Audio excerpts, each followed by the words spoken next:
Welcome to Tenor Tech, where I solve the problems you didn't even know you had. You start by assessing the brake. Look for cracks, missing pieces, and how the tab originally locked. Once done, remove the bumper fasteners. Use the 8mm and Phillips to unclip, but don't force trim. Make sure to clean the tab area with 70% isopropyl. Dirt prevents adhesion. While you dry, test fit any replacement tab or patch piece so you know how it should align. This early test tells you where to grind or add material before bonding. Now rebuild the tab by roughening both surfaces. 80 to 120 grit scuffing increases mechanical grip.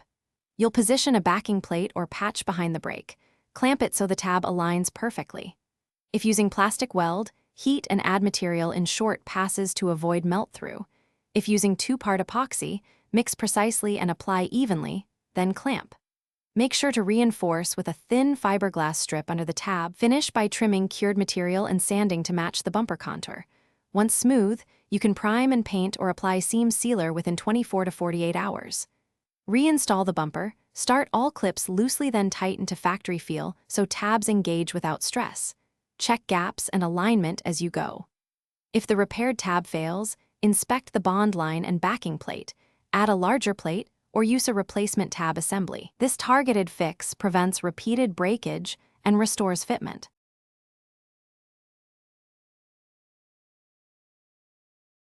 Thanks for watching. Subscribe to keep your life in tune.